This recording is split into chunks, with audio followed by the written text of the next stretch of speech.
Hello hi friends, ఇండియాలోనే అతిపెద్ద ఆశ్చర్యంగా ఉన్న చాణక్య గారు ఏం చెప్పారో తెలుసా? అది ఏమిటంటే, మీరు ఎక్కడ ఎప్పుడు ఏ విధంగా మాట్లాడడం తెలిసి ఉంటే మీరు తొందరగా సక్సెస్ అవుతారు. ఒక తుపాకీ నుంచి బయటికి వచ్చిన బుల్లెట్ లాగా మన నోటి నుంచి వచ్చే ఆ మాటలు కూడా తిరిగి రాదు. మన నోటి నుంచి వచ్చే ఆ మాట వచ్చి మన ముందర ఉన్న వ్యక్తి యొక్క మనసు గాయపరిచి వాళ్లకు ఉన్న ఆ బంధం తెగిపోయే అంత పవర్ ఆ మాటకు ఉంటుంది. మనం నార్మల్గా యూజ్ చేసే మాటలు ఉన్నాయి కదా, అవే మనకు అతిపెద్ద స్ట్రెంగ్త్, కానీ ఇదే మనకు అతిపెద్ద వీక్నెస్. కానీ ఇప్పుడు అందరికీ జరిగే విషయం ఏమిటో తెలుసా? ఎప్పుడు ఎక్కడ ఏ విషయం మాట్లాడాలి అని కరెక్ట్ అయిన నాలెడ్జ్ లేదు. నోటి నుంచి ఏమి వస్తుందో అది మాట్లాడుతూ ఉంటారు. తరువాత దాని వల్ల ప్రాబ్లమ్స్ వస్తుంది. లైఫ్ లో పెద్ద పెద్ద ప్రాబ్లమ్స్ వస్తుంది. ఇదే కాక మనతో ఉన్న వ్యక్తుల మనసు గాయపరుస్తుంది. ఈ విధంగా చాలా సమస్యలు మనం మాట్లాడే మాటల వల్ల వస్తుంది. కానీ లైఫ్ లో ఎవరైనా సక్సెస్ అయినారంటే అతని నోటి నుంచి వచ్చే ప్రతి మాటలు అతను బయట మాట్లాడరు. అది వారికి తెలుసు. ఎప్పుడు ఎక్కడ ఎలా మాట్లాడాలి అని వాళ్ళకి కరెక్ట్ అయిన విషయం ఉంటుంది. వాళ్ళ నోటి నుంచి వచ్చే మాటలపై వాళ్ళకి కంట్రోల్ ఉంటుంది. వాళ్ళకి ఎక్కడ మాట్లాడాలో అక్కడ మాట్లాడి, లేకపోతే సైలెంట్ గా కూర్చుంటారు. ఎందుకంటే ఆ మాటల పవర్ ఏంటో వాళ్ళకి తెలుసు కాబట్టి. సైలెంట్ అంటే ఏమి మాట్లాడకుండా, ఎవరి దగ్గర అట్రాక్షన్ లేకుండా సైలెంట్ గా కూర్చోవడం కాదు. దీన్ని సైలెంట్ అని కూడా అనరు. అది ఒక పవర్ఫుల్ అయిన నిశ్శబ్దం కూడా అవ్వదు. సైలెంట్ అంటే కరెక్ట్ గా చెప్పాలి అంటే ఎక్కడ ఎప్పుడు ఏమి మాట్లాడాలి బట్టి మీకు ఒక క్లారిటీ ఉంటే దానిని సైలెంట్ అని చెప్తారు. ఒక యూస్ లేని పనికిరాని విషయాలు ఎక్కడైనా మాట్లాడుతూ ఉంటాము కదా, ఇది మన అందరికీ తెలుసు కదా. మనం ఈ సైలెంట్ ప్రాక్టీస్ చేయకపోతే మన మాటలకు, మన నిశ్శబ్దానికి ఎవరు గౌరవించరు. మన మాటలకు వాల్యూ ఇవ్వాలంటే మనం కొన్ని సమయాల్లో సైలెంట్ గా ఉండాలి. ఈ రోజు ఈ వీడియోలో సైలెంట్ ని ప్రాక్టీస్ చేస్తే మీకు దొరికే బెనిఫిట్ చెప్పబోతున్నాను. ఈ వీడియో చాలా ఇంట్రెస్ట్ ఉంటుంది. లాస్ట్ వరకు స్కిప్ చేయకుండా లాస్ట్ వరకు చూడండి. Number 1, silence gets people attention. ఎప్పుడు ఏదో ఒకటి మాట్లాడుతూ ఉంటారు కదా, ఆ పర్సనాలిటీ ఎవరికి కంఫర్ట్ గా ఉండదు. ఎందుకు అంటే అతను మాట్లాడుతూ ఉంటాడు, స్టాప్ చేయరు. అతను మాట్లాడుతూ ఉంటే అందరికీ తలనొప్పి వస్తుంది అని కూడా అతను గమనించుకోరు. ఈ కారణంగానే అతను ఎప్పుడు మాట్లాడుతూ ఉంటే అందరికీ తలనొప్పిగా మారుతుంది. ఇవన్నీ గమనించే ఒక మెచ్యూరిటీ కూడా అతనికి ఉండదు. కానీ సైలెంట్ గా ఉన్న పర్సన్ ని అందరూ రెస్పెక్ట్ ఇస్తారు. అది ఎందుకో తెలుసా? అతను సైలెంట్ గా ఉండడం వల్ల కాదు. అతను ఏమైనా ఒక చిన్న మాట మాట్లాడినా కూడా అది వచ్చి పెద్ద వాల్యూ అయిన పనికి వచ్చే మాటలు మాట్లాడుతారు. దీనివల్లే రెస్పెక్ట్ ఇస్తారు. ఇది అందరికీ నచ్చుతుంది. అతను మాట్లాడితే ఆ మాటల్లో ఏవైనా విషయం ఉంటుంది, స్ట్రాంగ్ కంటెంట్ ఉంటుంది అని అందరికీ తెలుసు. దీనివల్ల మీరు సైలెంట్ అయిన వ్యక్తిగా ఉంటే మీ సైలెంట్ ని, మీ మాటల్ని గమనిస్తూ ఉంటారు.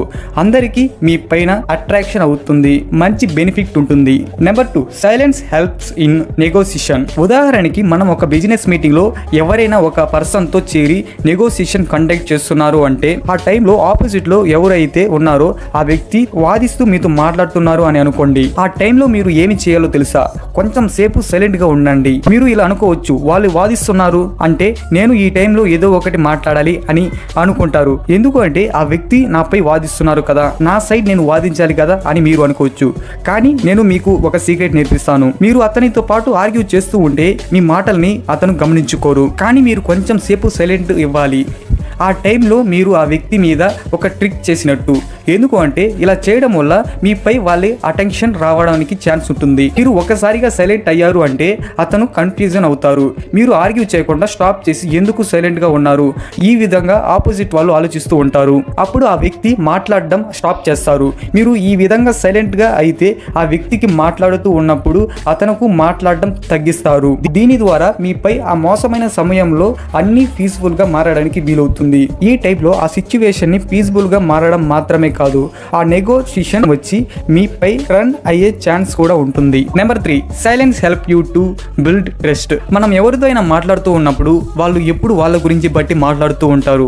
ఎందుకంటే అది నార్మల్ గా హ్యూమన్ సైకాలజీ. మనం ఎవరితోనైనా మీట్ అయినప్పుడు అతను వచ్చి నార్మల్ గా అతని గురించి మాట్లాడతారు. ఈ విధంగా ఎవరైనా అతని గురించే మాట్లాడుతున్నారు అంటే మీరు మీ గురించి మాట్లాడకూడదు. మీరు ఏమి చేయాలో తెలుసా? అతను ఏమి చెప్తున్నారో అది వినాలి. అతని సైడ్ నుంచి వినాలి. మీరు ఒక అటెన్షన్ లిజనర్ గా ఉండాలి. ఈ ట్రిక్ మీరు చేశారు అనుకో, అతనికి మీపై నమ్మకం వస్తుంది. ఇదే విధంగా కొన్ని రిలేషన్షిప్ లో వచ్చి ఎక్సైటెడ్ గా ఉన్నా కూడా మీరు కొన్ని టైంలో సైలెంట్ గా కూర్చోవాలి. అతను ఏమి చెప్తున్నారో అది వినాలి. అది వినడం చేస్తే మీ రిలేషన్షిప్ పై ట్రస్ట్ మారుతుంది. ఇది మీ రిలేషన్షిప్ ని లాంగ్ లాస్టింగ్ గా మారడానికి హెల్ప్ చేస్తుంది. Number 4, silence gets the answer. Normal గా ఏదైనా ఆర్గ్యూ జరుగుతూ ఉంటే ఆ టైంలో మనసు లోపల ఉన్న విషయాలు అన్ని బయటకి వచ్చేస్తూ ఉంటుంది. మనం ఈ విషయాన్ని ఎవరికి చెప్పుకోకూడదు అని ఉంటాం కదా, ఆ మాటలు కూడా ఆ ఆర్గ్యూలో వచ్చేస్తూ ఉంటుంది. కానీ మీరు సైలెంట్ గా ఉన్నారు అంటే మనసులో ఉన్న మాటలు చెప్పకుండా మీరు తప్పించుకోవచ్చు. మీ ఆపోజిట్ లో ఉన్న వ్యక్తి చెప్తున్నప్పుడు మీరు సైలెంట్ గా వినాలి.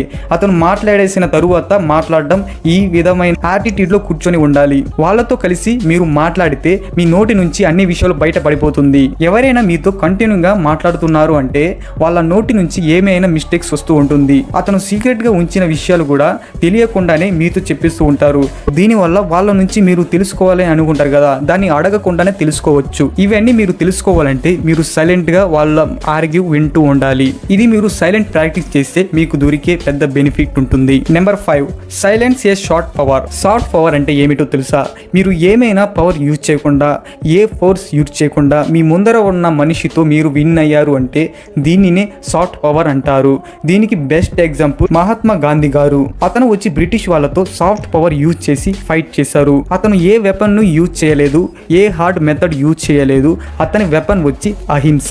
ఇది వచ్చి మనకి హిస్టరీ నుంచి తెలుస్తుంది. లైఫ్ లో ఏమైనా మోసమైన పరిస్థితి వచ్చినా కూడా ఆ పరిస్థితిలో సైలెంట్ పవర్ యూజ్ చేసి మన ద్వారా కూడా విన్ చేయవచ్చు. దీనిదా మహాత్మా గాంధీ గారు మనకి నేర్పించారు. ఈ వీడియో ద్వారా సైలెంట్ పవర్ తెలుసుకున్నాం కదా. ఇలాంటి ఎన్నో కొత్త కొత్త విషయాల గురించి తెలుసుకోవాలంటే మన ఛానల్ని ఇప్పుడే సబ్స్క్రైబ్ చేసుకొని పక్కనే ఉన్న బెల్ ఐకాన్ని క్లిక్ చేయండి.